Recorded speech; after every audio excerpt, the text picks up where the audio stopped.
नमस्ते to all of you. 8 October 2024, 9 October 2024 notifications आए, जिसमें एक जो मोस्ट इम्पॉर्टेंट नोटिफिकेशन है that is the section 128 A का, जिसका टाइम लिमिट भी आ गया कब तक और उसके रूल्स भी आ गए, नए रूल आए 160। और क्योंकि बहुत बड़ा प्रोसीजर है, टाइम लगेगा इसको डिस्कस करने में, तो लेट अस स्टार्ट। 128 ए के प्रोविजन देख लेते हैं, उसके बाद उसके जो नोटिफिकेशन आया वो देख लेते हैं, उसके बाद रूल्स देख लेते हैं आपके साथ। तो ये जो 128 ए आया, मैं शुरुआत से बता देता हूं ताकि ये कंप्लीट। 128 ए का जो नया सेक्शन आया था वो फाइनेंस एक्ट 2024 में आया। उसको इफेक्टिव किया गया 1 नवंबर 2024 से, वाइड नोटिफिकेशन नंबर 17/2024 डेटेड 27 सितंबर 20। इसमें मोटा मोटा ये बताया गया कि अगर आपका पास सेक्शन 73 का कोई नोटिस है, कई सारे इश्यूज हो सकते हैं उसमें, डिफरेंट पीरियड हो सकते हैं, और ऑर्डर पास नहीं हुआ। सेक्शन 73 का नोटिस है, ऑर्डर भी पास हो गया लेकिन आप अपील में नहीं गए। सेक्शन 73 का नोटिस है, ऑर्डर भी पास हो गया और अपील में भी गए, यानी किसी भी अगर स्टेज में आपका नोटिस है सेक्शन 70, तो आप इस 128 ए में लिखा हुआ है कि अगर आप 31 मार्च 2025 तक पेमेंट कर देंगे तो हम आपसे इंटरेस्ट और पेनल्टी नहीं मांगेंगे। 100% टैक्स का पेमेंट हो तो हम आपसे इंटरेस्ट और पेनल्टी नहीं मांगेंगे। लेकिन अगर आपके पास 74 का नोटिस है, ऑर्डर पास हो गया और आप अपील में चले गए, देखिए 74 समझिए, आपके पास 74 का नोटिस है, ऑर्डर पास हो गया और अपील में जाना जरूरी है, याद रखिएगा। और अपील में जाके 74 ड्रॉप हो जाता है 73 में, 74 इज डीम्ड एज 73, यानी कि फ्रॉड का नॉन फ्रॉड सॉरी फ्रॉड का केस को नॉन फ्रॉड मान लिया जाता है, तभी बेनिफिट मिलेगा वरना नहीं मिलेगा। तो अब इसका पेमेंट कब तक होना चाहिए? 31 मार्च 2025। और किस पीरियड का नोटिस है वो भी लिख दिया, फर्स्ट थ्री इयर्स 17-18, 18-19 एंड 19-20 इसका नोटिस है, तभी एक मिनट। तो इसमें देखेंगे तो ये लिखा हुआ है सबसेक्शन 1 में क्लॉज ए, 73 का नोटिस है और ऑर्डर पास नहीं हुआ। और ऐसा पॉसिबल होगा कि 73 का नोटिस और ऑर्डर पास नहीं हुआ? Is it possible for 17-18 to 19-20? नहीं सर। ऑर्डर तो पास हो ही चुका होगा, इसका जी लास्ट हो गया। लास्ट डेट तो ऐसे ही एक्सपायर हो गया, ऑर्डर तो पास हो ही चुका होगा। तो ये बड़े हाँ सर। रेयरेस्ट और रेयर केस में, और अगर बाई चांस ऑर्डर पास नहीं हो तो ऐसे भी टाइम बार ही है। चलो, Maybe in call book cases sir possible. क्या चीज? कॉल बुक केसेस में पॉसिबल होगा। ऑल बुक रहते हैं ना सर, मतलब वो क्या है, कोई टेक्निकल रीजन आ जाता है, मैटर कोर्ट में गया है, वो जुडिक्शन हमने उधर, अभी जब तक कोर्ट ऑर्डर प्रोनाउंस नहीं करेगा तब तक वो लोग क्या करते हैं, कॉल बुक में डाल देते हैं। कॉल बुक करके बुक होती है, पेंडिंग बुक उसको बोलते हैं, पेंडिंग केस डिस्पोजल का पेंडिंग को रिकॉर्ड करता है वहाँ पे। मतलब शोकॉज नोटिस के अगेंस्ट अगर आप अपील में हाँ चले गए हैं हाँ। तो वो पीरियड एक्सक्लूड हो जाएगा, ठीक बात? हम्म तो हम्म ठीक है। फिर दूसरा है कि नोटिस इशू हो गया, ऑर्डर पास हो गया और अपील में नहीं गया। ये तो आपको 100 में से 10 केस ऐसे मिल ही जाएंगे कि ऑर्डर पता ही नहीं लगा, अपील का टाइम पीरियड खत्म हो गया तो और ऑर्डर पड़ा ही हुआ है, रिकवरी हुई नहीं है। और यहां पर ऑर्डर पास हो चुका है और अपील पेंडिंग है फर्स्ट अपेलेट अथॉरिटी में, और फर्स्ट अपेलेट अथॉरिटी के बाद आप फिर गए नहीं है ऊपर। अच्छा, एक बात बताइए, अगर फर्स्ट अपेलेट अथॉरिटी के ने एपीएल 04 इशू कर दिया तो डायरेक्ट अब रास्ता हाईकोर्ट का ही है। हेलो, तो हाईकोर्ट का मैटर इसमें नहीं लिखा हुआ है क्या? हाईकोर्ट में अगर केस पेंडिंग है? नहीं नहीं। और ये 113 किसका है? ट्रिब्यूनल का है। हाँ जी, 113 ट्रिब्यूनल का है। ट्राइब्यूनल है। मैं यहाँ लिख देता हूँ, हाईकोर्ट नहीं है। कब का है? 17-18 से लेकर, मतलब फर्स्ट 3 इयर्स का। और इसमें जो लिखा हुआ था, notified by the government on the recommendation of the council, no interest under section 50 and penalty under this act shall be payable, and all proceedings in respect of the said notice or the order shall be deemed to be concluded subject to the condition as may be prescribed. Prescribed का मतलब, hello, prescribed by rules prescribe है rules, तो 164 prescribe का मतलब rules आएगा, तो rules. है। तो रूल्स अभी हम लोग रूल 164 आ चुका है, वो हम लोग पढ़ेंगे, तो मैं यहाँ लिख देता हूँ रूल 160। बीजा नवा पेन लेवन बीजा नवा पेन लेवन नमस्ते એટલે તમે એવું ના કોણ કાર્ડ પેન ટ્રેક પેન એટલું ખાલી કહું છું म्यूट कर लीजिए जिनेश जी।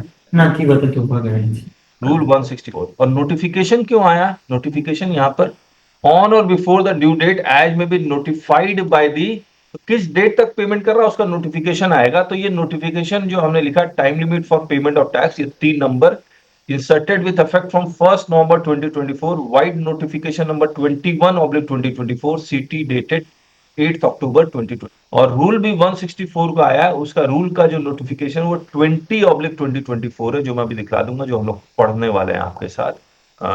ये रहा रूल, कहाँ गया रूल, यस, यहां से पढ़ेंगे रूल 164। और ये आया कब है, किस कौन सा नोटिफिकेशन है, ये 2024 है। इसका अंग्रेजी कहाँ गया, ये रहा 2024 8 अक्टूबर। तो 128A के लिए दो नोटिफिकेशन, एक 2024 है, दूसरा 21/24। और इसमें टाइम क्या लिखा हुआ है ये देख लेते हैं। Class of registered person to whom a notice or statement or order referred to in clause A, B or C of 128A of the said act has been issued to 31st March 2025।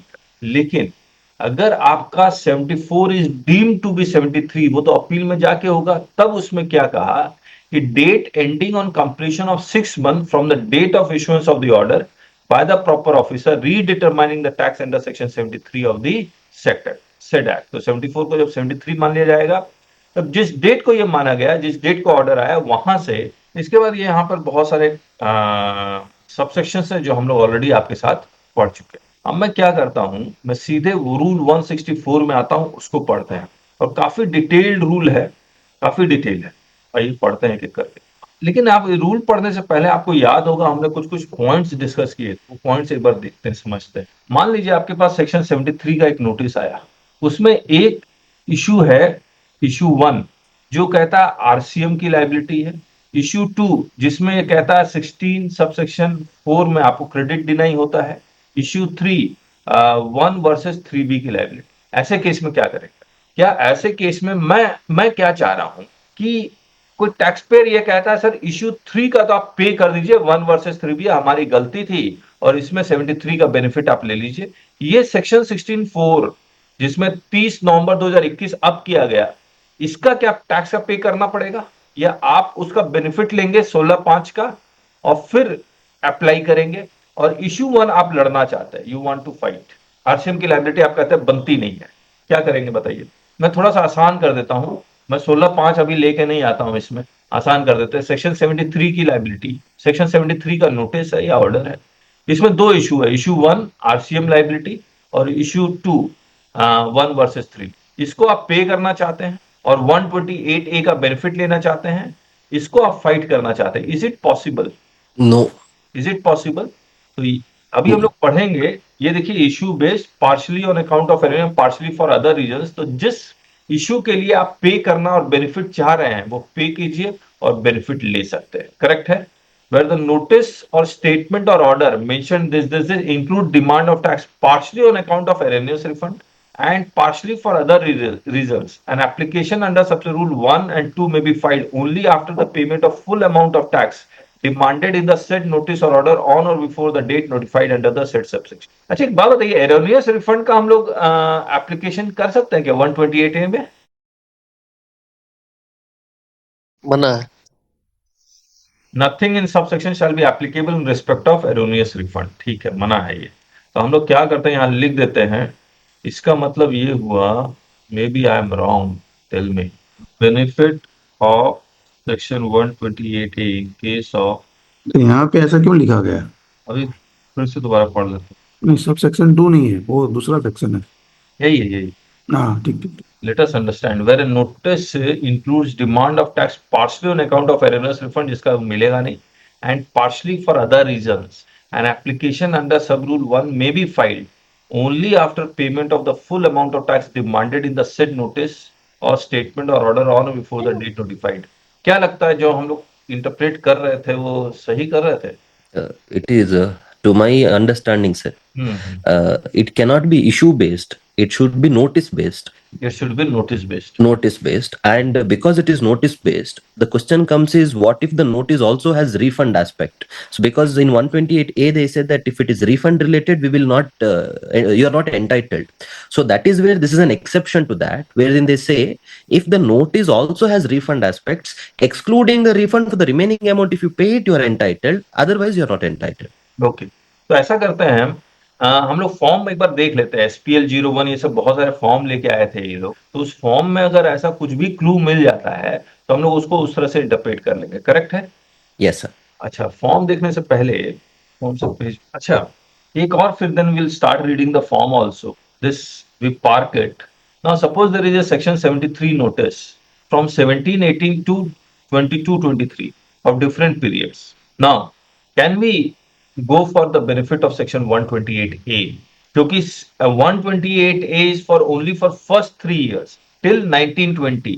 इसमें demand 2021 की भी निकाली हुई है, 22, 21, 22, 22, 23, मतलब बाकी years की भी निकाली। तो क्या पॉसिबल है? Can we go? यस और नो? Yes, sir. Yes, क्योंकि ये सबसेक्शन 4 में लिखा हुआ है different period, where the notice includes demand of tax partially for the period mentioned in the said subsection and partially for the period other than mentioned. An application may be filed only after payment of the full amount of tax demanded in the said notice or statement on or before the date notified under the said subsection. अब इसको पढ़ने के बाद तो ऐसा लग रहा है कि वो ये कह रहा है कि भैया पूरा पेमेंट कीजिए जितना भी नोटिस में डिमांड किया गया है, मतलब 17-18 से लेकर 22-23 तक आप पूरा पेमेंट कीजिए तभी आपको हम बेनिफिट देंगे, मतलब यही निकल रहा है इसका तो। हेलो, सर मैंने Only for payment those, it is, this rule is applicable only for those who want to take the benefit of interest and penalty. Interest और पेनल्टी का बेनिफिट तो वही पीरियड का मिलेगा, बाकी का पीरियड का नहीं मिलने वाला है। ये कह रहे हैं कि भैया 17-18 से लेकर 22-23 तक सारा डिमांड का टोटल टैक्स पे कर but basically this rule applicable only for 128A ना, so this rule has to be applicable for that period only, not for 2023। अच्छा, एक चीज और देख लेते हैं, तो ये सब हम लोग सब सेक्शन 3 और सब रूल 3 और 4 एक बार चेक कर लेंगे। सब रूल 5 ये कहता है कि अगर आपके नोटिस में 16(4) का भी है और बाकी इश्यूज भी है तो 16(4) का आप अलग से अप्लाई करके उसका बेनिफिट ले लीजिए, फिर बचे हुए इश्यूज का आप टैक्स पे कर दीजिए। The amount payable under sub rule 1 और 2 shall be the amount that remains payable after deducting the amount not payable in accordance with subsection 5 or 6 of section 16 from the amount payable in terms of the notice or payment under 73 as the case may। अब 3, 4, 5 को अगर एक साथ पढ़ें और holistically देखें तो ये तो कह रहा है कि भैया 16, 5 और 6 का बेनिफिट लेके जो बचे हुए अमाउंट पे पेमेंट कीजिए, लेकिन 3 और 4 बिल्कुल ऐसा नहीं कह रहा। ये तो कह रहा है कि may be filed only after the payment of full amount of tax. Erroneous refund का तो आपको इसका तो कोई बेनिफिट मिलने नहीं है, लेकिन अदर रीजंस का अगर है तो सारा पेमेंट कीजिए, 100% टैक्स का payment. Different period different years का है तो तब भी वो कह रहा है सारा पेमेंट कीजिए, तो कौन बेनिफिट उठाएगा बताइए इसका, Anvesh? Sir, as far that 16(5) and 6 is concerned, we are supposed to move a rectification application. Correct. So, so that means we are hoping that that particular thing would be rectified. But otherwise, yes, it is unfair provision. It should have been issue-wise. It is not issue-wise. हाँ, it should be. Sir but अगर एक order आता है ना तो sir वो एक ही साल का ऑर्डर आता है DRC 07, उसमें 5 साल का ऑर्डर एक साथ कर ही नहीं सकते हो। नोटिस में बंचिंग तो किए हुए हैं, आपने देखे भी है बंचिंग ऑफ नोटिसेस। सेंटर में 74 में वाली है। DRC 07 सर एक ही होता है और वो इसी साल का ही वो देते हैं, एक साथ 5 साल का DRC 07 इशू कर ही नहीं सकते। अच्छा, निमेश कुछ कह रहे थे? 74 में तो कर ही रहे हैं सर सब, तो सेंट्रल जीएसटी में बंचिंग एक साथ? हाँ एक साथ करते हैं वो बोलते कॉलम नहीं है मुझे लिखने का, लेकिन बाद में वो जो अपना ऑर्डर शीट उसमें लिखा था पीरियड। नहीं सर वो ऑडिट में तो मैक्सिमम यही हो रहा है, 5 साल का, ऑडिट में तो चल रहा है, ऑडिट में तो चल रहा है सर, नहीं Ravina, bunching of years. Audit का तो पता है, लेकिन मैंने शोकोज नोटिस भी देखा, उसमें भी है, ऑर्डर मुझे ध्यान नहीं आ रहा। सर ऑर्डर नहीं है मेरे पास सर, आया हुआ है 3 केस सर वो उसमें एक्चुअली वो summary एक ऑप्शन है। ही नहीं है उनके पास, वो ड्रॉप बॉक्स नहीं खुलता है उनका 7 में। DRC 07 हर फाइनेंशियल ईयर का अलग है। अरे राजेश जी नहीं है, एक बार कॉल कर लीजिए कहीं, फिर उनको पता नहीं है कि है। नहीं सर किया था मैंने 16/9 में जी। सर 16(4) का हमको जो रॉयल का आया था सर, उसमें तो सर 2 ईयर का था सर ऑर्डर DRC 07। हाँ, यस, हाँ आया था सर। हाँ ठीक है, याद आ गया। The physical show cause notice or the order that may be bunched, but the DRC 01 and DRC 07, it is always qua the financial year. But we have seen notices and all. आया भी है तो challenge किया जा सकता चलिए ठीक है, ये तो चैलेंज हम लोग कर ही रहे थे ना, बंचिंग अलाउड नहीं है, बंचिंग अलाउड नहीं है। है। अभी देख लीजिए बंचिंग से किसको किसको नुकसान होने वाला है। अच्छा एक काम करते हैं, क्या अब थोड़ा सा प्रोसीजर पढ़ते हैं फिर आगे समझते हैं क्या है। Procedure and conditions for closure of proceeding under section 128A in respect of demand issued under section 73. Any person who is eligible for waiver of interest or penalty or both in respect of, देखिए eligible का कैसे होगा वो तो decide करना पड़ेगा, जो अभी हम लोग 3, 4, 5 में देख रहे थे. In respect of notice or statement mentioned in 128(1)A जो हमने लिख भी दिया, issuance of DRC 01 and not DRC 07, तो उसके लिए आप फॉर्म कौन सा फाइल करना है, SPL 01 on the common portal providing the details of the said notice. और जब DRC 01 आता है तो कई टैक्स पेयर उसका पेमेंट कर देते हैं. कैसे करते हैं, DRC 03 से टुवर्ड्स द टैक्स डिमांडेड. लेकिन अगर आपका DRC 07 आ गया, APL 04 फाइल नहीं किया है, और या फिर APL 04 आ गया है और ट्रिब्यूनल का ऑर्डर नहीं आया, तो इन दोनों केस में आपको SPL 02 फाइल करना है. Any person who is eligible. अच्छा, एक बात बता देता हूं, अगर आपका ऑर्डर आ चुका और उस ऑर्डर के against you have not filed appeal और ऑर्डर और अपील फाइल करने का टाइम पीरियड भी एक्सपायर हो चुका है, can you take the benefit of this rule 164? Yes, sir. Can you take the benefit of this rule 164? Yes. Yes, sir. ले सकते हैं. Even if the time period has expired, the benefit can be taken. Any person who is eligible for waiver of interest, this B or C, उसको कौन सा form file करना है, APL 02 on the common portal. अब एक बात बताइए, जब ऑर्डर आ जाता है तो आप DRC 03 से पेमेंट नहीं करते थे, वो पे बाय डिमांड आ जाता है, पे बाय डिमांड से पेमेंट करते, करेक्ट है ना. लेकिन अगर अब तो देखिए यहां लिखा हुआ, provided that the payment towards such tax demanded shall be made only by crediting the amount in electronic liability register against the debit entry created by the said order, पे बाय डिमांड. लेकिन अगर आपने DRC 03 से payment कर दिया है तो आपको DRC 03 से एक एप्लीकेशन देना पड़ेगा कि मैंने उस ऑर्डर के अगेंस्ट DRC से पेमेंट किया. और provided further that if the payment towards such tax demanded has been made through DRC 03, an application in DRC 03A as prescribed in Rule 2, Sub-Rule 2B of Rule 142 shall be filed by the said person for the credit of the said amount in electronic liability register against the debit entry created for before filing the application in SPL 02. यानी कि SPL 02 file करने से पहले आपको ये application देनी पड़े. 3, 4, 5 हम लोग कर ही चुके हैं. इसके बाद What about adjustment of pre deposit, ये भी एक इम्पोर्टेंट है. देखते हैं इसको कैसे एडजस्ट एक चीज और, मैं डेबिट नोट से पेमेंट किया हूँ. डेबिट नोट से कैसे पेमेंट किया आपने, मतलब 3B से पेमेंट किया? हाँ, डेबिट नोट इशू करके मैंने टैक्स लायबिलिटी का पेमेंट. लिख लेता हूँ, what payment is by issue of debit note, by issuance of debit note. तो सिर्फ पेमेंट करने के लिए आपने सिर्फ डेबिट नोट इशू किया है? Yes sir. मैंने टैक्स सर, वो क्या है कि सामने वाला पार्टी क्रेडिट ले रहा था तो वो मैंने डेबिट नोट इशू कर दिया, जो भी डिफरेंस टैक्स था. चलिए. सर बक्सेटी बोल रहा हूँ. हाँ बक्सेटी. एक मेल किया है जो आप बंचिंग का वगैरह बोल रहे थे ना. क्या बंचिंग का उसके बाद हाँ, ये नहीं सर, दूसरा वाला है. और एक मेल आया है बंचिंग ऑफ ये ना. ये नहीं, दूसरा.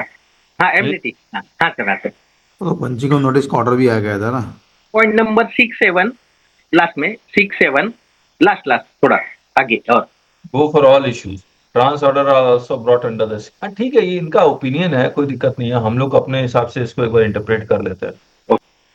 Sir, also, if I may, Yes, as far as that question was concerned, that अगर order pass हो चुका है और अपील का टाइम लिमिट निकल गया है, whether 128A can be availed, I am of the considered opinion that it cannot be availed, because 128A 1B जो बोलता है कि the order has been passed and the appeal order has not been passed.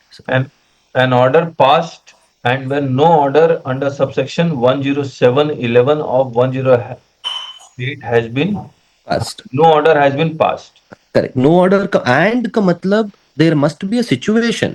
तो appeal file हुआ है and then the appeal order is not passed, because or else that second part becomes otiose, second part becomes redundant. An order passed under मतलब DRC 07 आ गया and Yes. when no order has been passed under this appellate authority, first appellate authority has not passed the order. Yes. It means that you are saying that the order should be pending with the appellate authority. Yes. Sir proviso number 4 में है, आपने जो बोला था sir, proviso 4 बोलते हैं, इनका reply sir proviso 4 में. कहाँ है वो प्रोवाइजो ये- 4 कहाँ पर है? सर ये वाला पेज 2, 3, 4, तो ये 4 वाला पढ़िए.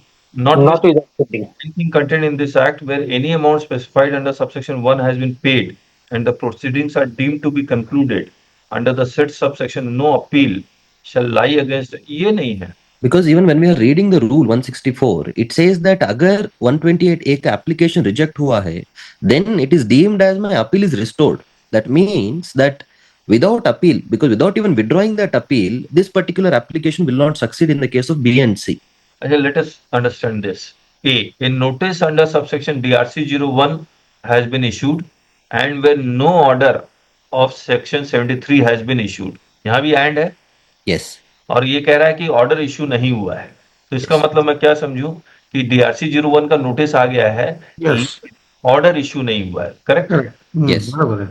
और यहाँ पर ये लिख रहा है कि order has been issued yes and appeal order has not been passed. Yes, मतलब अपील किया है लेकिन पास नहीं किया है ऑर्डर. अच्छा, तुम इसको ये क्यों नहीं, ऑर्डर हैज बीन इशूड 73 का. और अपील में गया नहीं, और अपील में जब मैं गया ही नहीं तो अपीलेट ऑर्डर कैसे पास करेगा? सर एक बात इधर ये आंड का ही सब प्रॉब्लम है सर. एंड का मतलब एलॉन्ग विथ आपका ऑर्डर पास हुआ, एलॉन्ग विथ आपका अपील का ऑर्डर पास नहीं हुआ. मतलब ये तो लोचा हो गया तो फिर सबको हाँ, अपील ये जरूरी. अपील को जाना पड़ेगा, अपील को जाना ही पड़ेगा. सर तो 19-20 के लिए तो डबल वर्क हो जाएगा. अभी पहले अपील फाइल करके फिर दोनों एप्लीकेशन फाइल करना होगा. Yes. हाँ, 19 ये अगर और लिख देता, ये अगर और लिख देता तो अलग बात होता. ये एंड डाल दिया इधर तो अपील तो करना पड़ेगा. लेकिन फिर तो 128 के लिए हमको फिर तो जाना ही पड़ेगा स्कीम SPL 02 में. मतलब कहने का मतलब ये हो गया कि मैं अगर 19-20 का ही देख लूं, DRC 07 का Yes. ऑर्डर आ गया है, अब मुझे इसका 28A का बेनिफिट लेना है तो मैं क्या, और अपील का पीरियड भी अभी एक्सपायर नहीं हुआ तो मैं पहले अपील में जाऊंगा यस, एक्सपायर हो गया तो लोचा. और उसके बाद मैं उसको विड्रॉ करूंगा. तो इसमें 10% भी तो जमा हो जाएगा. हाँ जी, इसमें तो प्री डिपॉजिट भी जमा हो जाएगा. टैक्स का तो वो उसको एडजस्ट करेंगे ना बाद में. आप जब बेनिफिट लोगे उसको एडजस्ट होगा. कॉम्प्लिकेटेड नहीं हो जाएगा सर. बहुत मतलब मैं देखिए, दो तरीका है इंटरप्रिटेशन का, एक कंजर्वेटिव और दूसरा एग्रेसिव और कंजर्वेटिव का बीच का कोई एक लाइन हम लोग ड्रॉ करेंगे तो सही रहेगा. और अगर एंड को और पढ़ा जा सकता है तो लेट अस रीड एंड एज और Anuvesh ji, what do you say? बहुत डिफिकल्ट है सर. सर, अभी इसको भी if I don't file an appeal and if I move an application under Rule 164 and tomorrow if that rule if for some reason my application were to be rejected, हाँ, then my time limit will not start afresh from the date of disposal of 164 application. So Correct. then to protect my interest, I should always file an appeal first. नहीं, that is a different issue ना. Suppose I Yes. want to take a risk, I don't want to file appeal, मुझे एकदम पक्का विश्वास है कि मेरा 128A का बेनिफिट मुझे मिल जाएगा. Hmm. तो why should I go for appeal and file the appeal? समझ रहे हैं आप? चलिए Correct. कंडीशन डाला है ना इन लोगों ने जबरदस्ती. चलिए और पढ़ते हैं. डिस्कशन जितना करेंगे उतना अच्छा है ना? अच्छा, एक बात है, ये बेनिफिट ऑटोमेटिक नहीं है कि आपने एप्लीकेशन दिया चलिए मिल गया ना. ये कह रहे हैं कि अब जब ये एप्लीकेशन जाएगा पोर्टल पे ही जाएगा और कितने महीने के अंदर एप्लीकेशन देना है. Any person who wishes to file an application may do so within a period of 3 months from the date notified. तो 1 नवंबर टू जनवरी 31 जनवरी और 1 फरवरी भी हो सकता है. देख लेंगे पोर्टल में तो डेट आ जाता है. लेकिन अगर 74 को 73 में कर दिया गया है तो जिस डेट को ऑर्डर आया है वहां से 6 महीने के अंदर आपको एप्लीकेशन देना है, 6 months. अब इस एप्लीकेशन देने के लिए the application under sub rule 1 and 2 shall be accompanied by document evidencing withdrawal of appeal or writ petition, if any, filed before the appellate authority, tribunal or court as the case may, to establish that application is eligible for waiver of interest penalty or both. यानी कि पहले आप withdraw करेंगे. Withdraw कैसे करेंगे? अगर आप first appeal authority के पास है तो APL 01W से रूल 109C में लिखा हुआ है. तो फिर विड्रॉ करने की बात आ गई नहीं इसमें. हाँ, अब अगर मैं विड्रॉ कर दूं और मेरा ये एप्लीकेशन वो रिजेक्ट कर देंगे तो क्या होगा? मैं क्या मुझे फिर से अपील फाइल करना पड़ेगा या फिर जो original appeal already appellate authority के पास है वो रीस्टोर हो जाएगा? तो यहाँ किसी रूल में लिखा हुआ है कि इट विल बी रीस्टोर्ड. तो मैं आगे पढ़ दूंगा, तो कहाँ लिखा हुआ होगा? कोई बात नहीं, देख लेंगे, आएगा तो. रीस्टोर. अरे सर हम वापस से ट्रिब्यूनल जा सकते हैं. एक मिनट, रीस्टोर कहाँ लिखा हुआ है, कौन से पेज पे है? जब नोटिफिकेशन आया तो लग रहा था सर बहुत सिंपल रहेगा, अरे ये तो पूरा ये तो उलझा के रख दिए नया लोग। काम ही आ गया ये आपका। ये भूल भुलैया है, भूल भुलैया। भूल Bhulaiyaa. In case where no appeal is filed against this within the time specified, the original appeal if any and withdrawn for filing in this in accordance shall be reissued. और कहाँ लिखा हुआ है reissue? चलिए हम लोग पढ़ लेंगे, लेकिन मुझे है ना फॉर्म पे जल्दी से पहुंचना है, फॉर्म में क्या क्या लिखा। तो before filing the application you have to withdraw the appeal, और हाई कोर्ट में अगर है या सुप्रीम कोर्ट में है तो आपको वो हाई कोर्ट के रूल्स और सुप्रीम कोर्ट के रूल्स को फॉलो करके विड्रॉ करना है। अच्छा, विड्रॉ के बाद विड्रॉल ऑर्डर आएगा। विड्रॉल ऑर्डर आपके पास नहीं आता है और 3 महीने एक्सपायर हो रहे हैं, तो कम से कम आप एप्लीकेशन फाइल कर दीजिए। जब वो ऑर्डर आएगा तब वो फिर से अपलोड कर दीजिए, उसका भी टाइम लिमिट लिखा होगा। Yes, with in 1 month of the issuance of the said order for withdrawal by the concerned authority. तो 1 महीने के अंदर उसको देना है। Where the proper officer is of the view that application in 1 or 2, 1 किसके लिए, क्लॉज ए के लिए, 2 किसके लिए, क्लॉज बी और सी के लिए।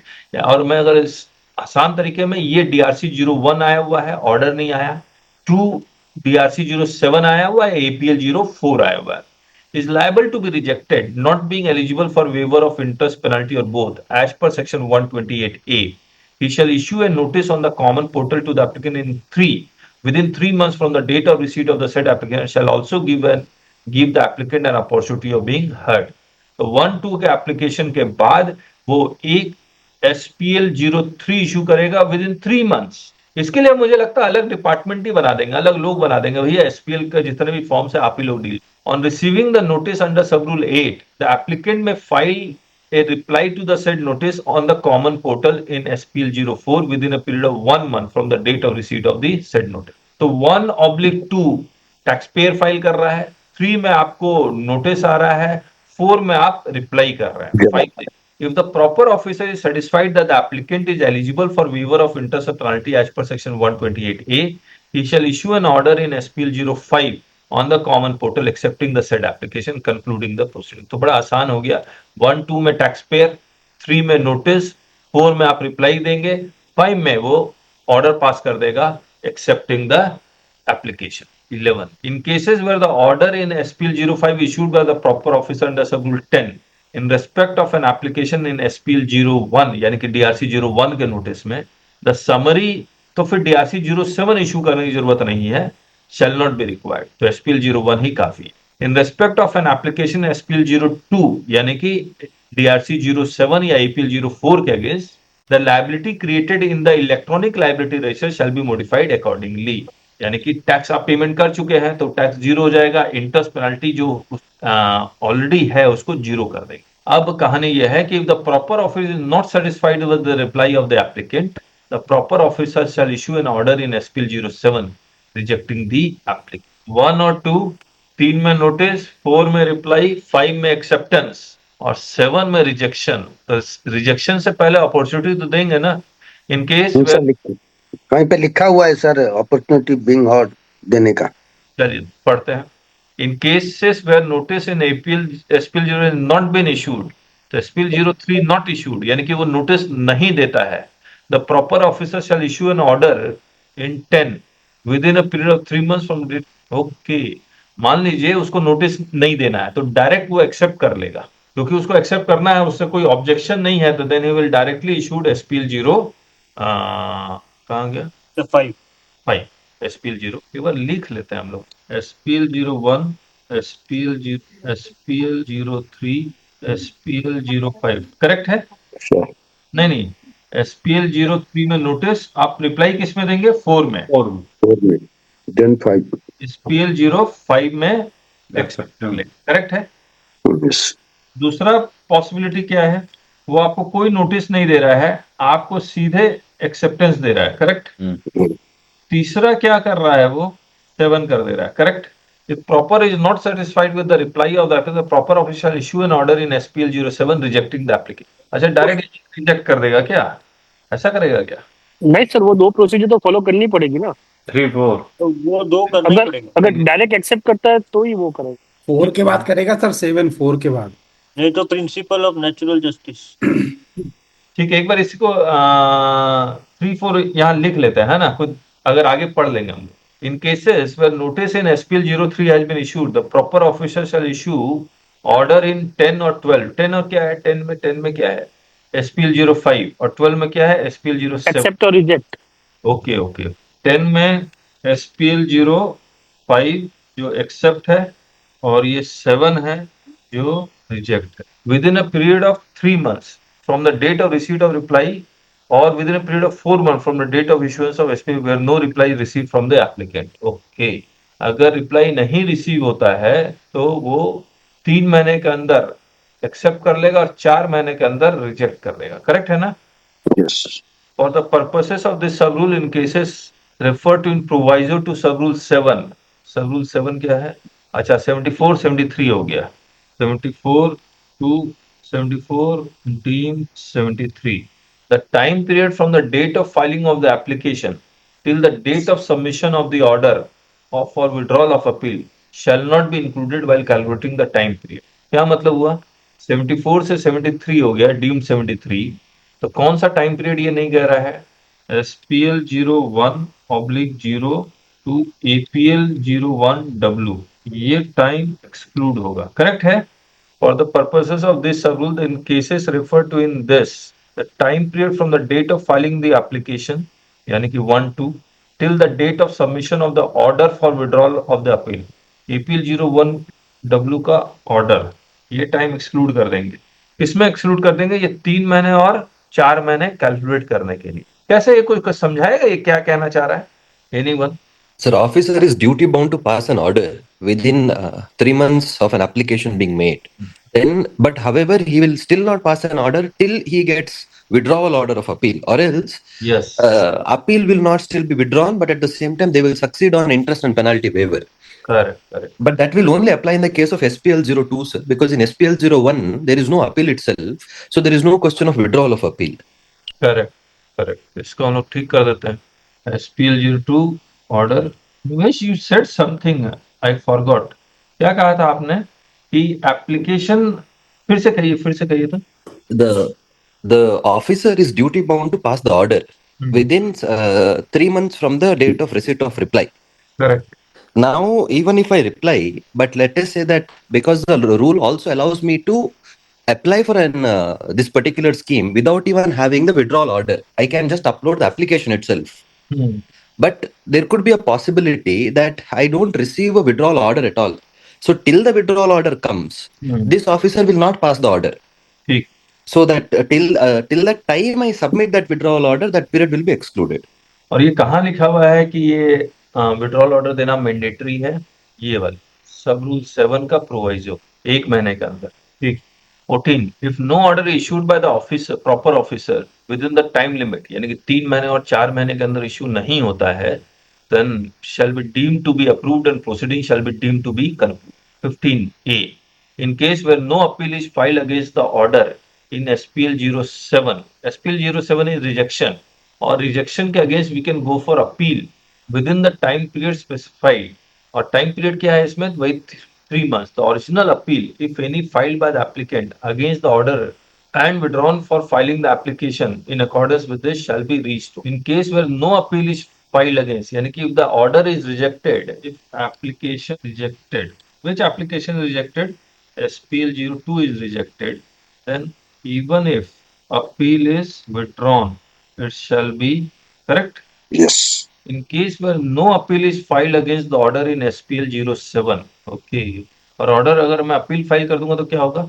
In case where an appeal is filed against the order in SPL 07 for rejection of application for with, if the appellate authority has held that the proper officer has wrongly rejected the application, the said appellate authority shall pass the order in SPL 06 on the common portal accepting the said application concluding report. यानी कि इसका मतलब sir वो SPL 07 कर देगा तो हम जा सकते हैं 107 में अपील में।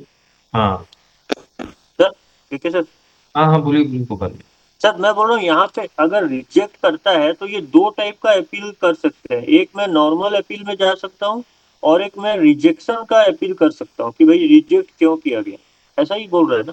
नहीं, नॉर्मल अपील तो ऑलरेडी ड्रॉ कर चुके हैं ना। नहीं सर, इसका मतलब ये है इसका मतलब भी ये है आप अपील विड्रॉ कर दीजिए, कर लिए, और ऑफिसर ने उधर SPL 07 दे दिया रिजेक्शन के लिए, अच्छा तो एक बात, आप उस रिजेक्शन के बेस पे आप अपीलेट फास्ट अपीलेट अथॉरिटी में फिर जा सकते हैं।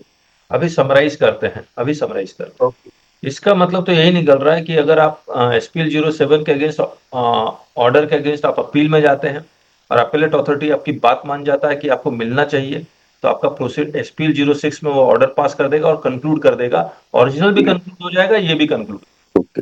The appellate authority held that the proper officer has rightly rejected the application for waiver of interest.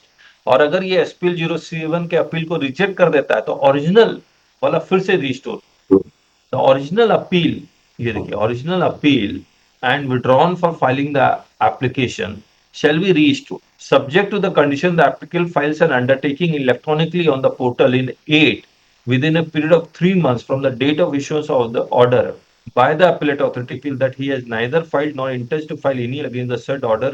मतलब क्या, EPL 07 is rejected by first appellate authority, then original appeal restored provided, क्या condition लगा रहा देख, SPL 07 या APL 07 sir? नहीं, हाँ SPL, subject to the condition that applicant files an undertaking electronically on the portal in provided undertaking in SPL 08. अभी सारे form पढ़ेंगे तब और क्लैरिटी आएगी। Within a period of 3 months from the date of issuance of the order by the appellate authority in APL 04 that he has neither filed nor intends to file it. क्या मतलब निकल रहा है मुझे नहीं मालूम, कोई बताएगा क्या मतलब निकल रहा है? Anvesh? No idea, sir. I believe they are talking about the tribunal appeal. Like for जो SPL 07 के अगेंस्ट जो अपील फाइल किया था, अगर वो रिजेक्ट हुआ है तो ओरिजिनल अपील तभी रिस्टोर होगा जब मैं एक अंडरटेकिंग दूंगा कि अगेंस्ट दैट SPL रिजेक्शन का जो अपीलेट अथॉरिटी का जो ऑर्डर आया है उसके अगेंस्ट में अपील नहीं प्रेफर करूंगा। But again not very clear with that interpretation. चलिए ठीक है, आगे देखते हैं। और कोई कहेगा कुछ? एनीवन? यही हो सकता है सर, तो ये वही बोल रहा है, रिस्टोर हो यही जाएगा। है सर। SPL 07 के सामने कोई अपील नहीं करेगा तो वो तो करेगा ही नहीं ना, क्योंकि रिस्टोर हो जा रहा है तो क्यों करेगा? कोई ऐसा भी हो सकता है, ओके, कोई ऐसा भी हो सकता है ना कि SPL 07 के जाएगा, रिस्टोर हो जाता है तो फिर- अब क्लैरिटी, SPL 07 का अगर रिजेक्शन आ जाता है तो मैं फिर अब उसको लेके ट्रिब्यूनल नहीं जाऊंगा। यस, SPL 07 का फर्स्ट अपीलेट अथॉरिटी के बाद कुछ नहीं है, फिर आप ओरिजिनल अपील लेके आप ट्रिब्यूनल जाते रहिए, यही मतलब हुआ ना? रिस्टोर हो गया। हाँ सर, ठीक है। इसका मतलब है कि 128 ट्रिब्यूनल नहीं जा सकता है। हाँ, Section 128A. 07 is rejected by first appellate authority, then further appeal to GST 80 is prohibited. ठीक है? और for this taxpayer shall further appeal to GST is prohibited and original appeal is for this taxpayer shall file an undertaking in SPL 08. Yes, बस हो गया। Without challenging GST without challenging SPL 07। हाँ ठीक है, वो तो ऊपर लिख ही दिया, हो जाएगा। हाँ ठीक है बात।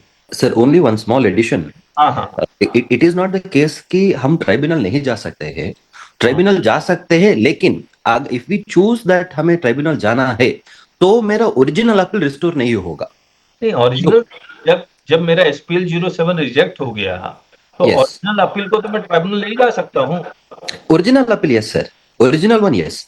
सो now we are having two types of orders. Let us say जो पहले एक ओरिजिनल ऑर्डर आया है, हाँ। और ये जो है रूल 164 का जो ऑर्डर आया है, हाँ। अगर 164 का एक ऑर्डर आता है तो I have a choice to prefer an appeal against this 164 order, मतलब SPL 07 वाला। हाँ, now if I prefer an appeal against this 164 order, and even in appellate authority if I lose, then I am given with two choice. One choice is accept the defeat. If I accept the defeat, automatically my original appeal will be restored. But if I don't accept my defeat, still challenge this 164 order before the tribunal, then my original appeal will not be restored. नहीं, last time is very clear ना, that he has neither filed nor intends to file any appeal. अच्छा, neither file nor intend to file, तो मतलब he can not file, ऐसा नहीं लिखा है, he has not file. If I may please read, it says जो भी जो पहला जो पैरा है, the appellate authority has held that the officer has rightly rejected the application for waiver of interest or penalty or so and so. The original appeal, if any, filed by the appellant against the order mentioned in clause B or C of subsection 1 of 128 and withdrawn for filing the application in form SPL 02 in accordance with subsection 3 of 128A shall be restored. तो इधर तक वो बोलते हैं कि it shall be restored, but then they say एक restoration का एक कंडीशन है. कंडीशन ये है कि subject to the condition that the applicant files an undertaking electronically on the common portal in form so and so within so and so time from the date of issuance of the order by the appellate authority in form GST APL 04. So here they are referring to 164 appeal, that he has neither filed nor intends to file any appeal against the said order of the appellate authority. Sunny नहीं SPL 07 को reject करने के लिए वो कौन से form में order pass करेगा? मतलब सर पर लेकिन फर्स्ट लाइन ऐसा बोलता है appellate authority has held that proper is right reject, मतलब already has gone to the appeal challenging SPL 07.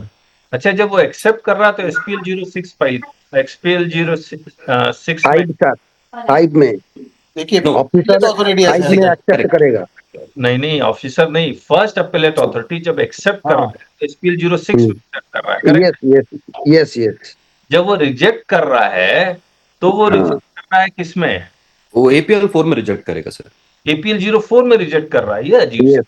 जब APL 04 में रिजेक्ट कर रहा है तो उसके बाद आप फर्दर अपील में जा नहीं पाएंगे, करेक्ट है ना? यस, फर्दर अपील में वो 160 इसका जो रेक्टिफिक जो एमनेस्टी का नहीं ले सकते, हम ओरिजिनल ऑर्डर के अगेंस्ट में जा सकते हैं. चलिए आगे. ओरिजिनल रिस्टोर हो जाएगा. In cases where taxpayer is required to pay an additional amount of tax liability as per second proviso of 128A1. ये second proviso क्या है?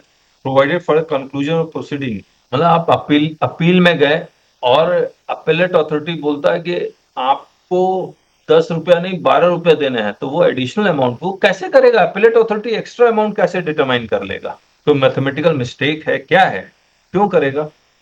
इसको पढ़ते हैं. In cases where the tax payer required to pay any amount of interest penalty और both in respect of any demand pertaining to erroneous refund or an account of demand pertaining to the period other than the period mentioned in 1 and the details of such amount have been mentioned in SPL 05 or 6.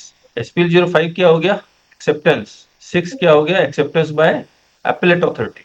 The applicant shall pay the said amount of the interest within a period of 3 months from the date of issuance of the order, as and where the said amount is not paid within the time period, the waiver of interest or both shall become void. ठीक है, चलो 3 महीने का time period है. तो फिर 31 मार्च 2025 क्या कर रहा है? For the purposes of this rule, the proper officer for issuance of this in case where the application for waiver of interest or both is made with respect to notice. अच्छा, तो जो 73 का प्रॉपर ऑफिसर है वही इस rule 164 का भी proper officer, और ऑर्डर के लिए जो 79 का प्रॉपर ऑफिसर है वही इसका होगा. अब हम लोग को एक बार फॉर्म पढ़ना हो, फॉर्म सारे पढ़ने होंगे. सर एक क्वेश्चन है. हाँ सर, मेरा फर्स्ट अपील का अगर ऑर्डर आ गया उसके बाद मैं जा रहा हूँ इसमें, तो इसमें प्रॉपर ऑफिसर कौन होगा? फर्स्ट अपील का डिसमिसल ऑर्डर आ गया अभी, तब भी होगा 73 वाला ही होगा. माने अभी फर्स्ट अपील का कमिश्नर असिस्टेंट कमिश्नर ने डिसमिस किया है, तो अभी प्रॉपर ऑफिसर फिर जुरिस्डिक्शन ऑफिसर हो जाएगा. वही जुरिस्डिक्शन ऑफिसर. करेक्ट. ओके. तो हम लोग क्या करेंगे, 9 बजने वाले हैं, हम लोग एक बार कल सुबह दोबारा मिलेंगे और इस बीच में आप लोग भी बहुत कुछ पढ़ लिया होगा आपने, और उसमें कुछ नई चीज मिलती है तो वो भी देख लेंगे. सर अभी जो नोटिफिकेशन पे आपने एडिटिंग की है, जो चीजें लिखी हुई है ना, हाँ, ये मिल जाएंगी क्या सर? क्यों नहीं मिलेगी, वो हम लोग अपने वेबसाइट में डालेंगे ना. ठीक है, ये वहाँ क्योंकि ये जो इम्पोर्टेंट रूल और सब अपने वहाँ आपने कोडिंग कर ली है ना, हाँ, वो पढ़ने के लिए ठीक रहेगा सर. नहीं वो सारी वेबसाइट में डालेंगे उसको. जी सर. सर लगता है कि अधिकारियों की जेब का खासा ध्यान रखा गया इसमें. मतलब आपने पाप किया है तो पाप आसानी से थोड़ा धो जाता है. पाप करना है तो पाप धोने के लिए ये सब करना पड़ता है. हाँ ठीक कोई बात. चलिए देखिए क्या होता है, लेकिन ये आसान नहीं है पाप धोना. हाफ हार्टेड मेजर है, क्योंकि मैं जिस इश्यू के लिए बेनिफिट लेना चाहता हूँ वही अगर मना कर दिया जा रहा है, प्रोहिबिटेड है, तो ये कितने लोग इसका फायदा उठा पाएंगे? आप लोगों को याद होगा जब प्रेस रिलीज आई थी, जब हमने 128A पढ़ा था, तो हमने ये पॉइंट्स उठाए थे कि अगर कुछ इश्यूज के लिए मैं जाना चाहता हूँ, कुछ इश्यूज के लिए मैं अपील में जाना चाहता हूँ, तो कुछ तो करें आप। सर ओनली इंटरेस्ट वाला जो पॉइंट रहेगा जहाँ टैक्स पेबल नहीं है वो भी तो अभी क्लियर नहीं हो पाया। और मैं टैक्स ऑलरेडी पे कर चुका हूँ, उसका तो क्लियरिटी है ना। DRC 03 से आप पेमेंट कर चुके हैं, तो आप चले जाइए। ऑर्डर से और पहले सर, किए थे हम तो वॉलेंट्री किए थे, जो स्क्रूटनी से पहले किए, ऑर्डर से पहले किए वो पेमेंट। हाँ, उसका तो है ही ना। कल पॉइंट उठाना, ये हम लोग डिस्कस करेंगे। Okay sir. कई नोटिस तो ऐसी आई है सर 18-19 वाला कि नोटिस दे के रखा है ना, 70 लिखा है, 3 ऊपर लिखा है ना, 74 लिखा है। अच्छा, तब इसको कैसे माना जाएगा? 73 करे मान लिया है, 74 मान ले, क्या माने? ठीक बात है, ऐसे भी नोटिस मतलब उसको लेटर माने या नोटिस माने? दिखाइएगा, फिर डिस्कस करते हैं। सेक्शन में नहीं है तो क्या माने? पोर्टल पर भी नहीं लिखा हुआ है सर। पोर्टल पोर्टल पर तो सर लिखता है। नहीं, पोर्टल में सरफराज जी कैसे लिखा है? 74 एंड सेक्शन 122 ऐसे भी लिखा हुआ है पोर्टल। हाँ, नहीं सर ओनली रहता है, एक ही सेक्शन रहेगा। जब आप व्यू में जाइएगा ना सर, व्यू में नोटिस, तो वहाँ 73 या 70 कोई एक ही रहता है। ये मैं दिखलाऊंगा। सर 20-21 का SMP10 भी तो आ रहा है अब। सर ये डेबिट नोट वाला भी सर थोड़ा सा। हाँ, वो कल डिस्कस करते हैं। Anuvesh ji, yes sir. You are very good and we are very, हम लोग को बहुत अच्छा लग रहा है कि आप हम लोग के साथ हैं। Very very kind of you to say that sir. हाँ सर आपका इनपुट बहुत अच्छा आ रहा है। हाँ, अनुवेश जी का इनपुट बहुत अच्छा आ रहा है। बहुत अच्छा आ रहा है सर। हाँ, अटक जा सबसे रहा है। ज्यादा सीखने को मिल रहा है सर। चलिए, so thank you all of you, कल मिलते। Thank you. अच्छा, ऐसा करें कि हम लोग शाम को मिले क्या एक बार? नहीं सर फेस्टिवल है ना अभी आज। चलिए, ठीक ठीक ठीक।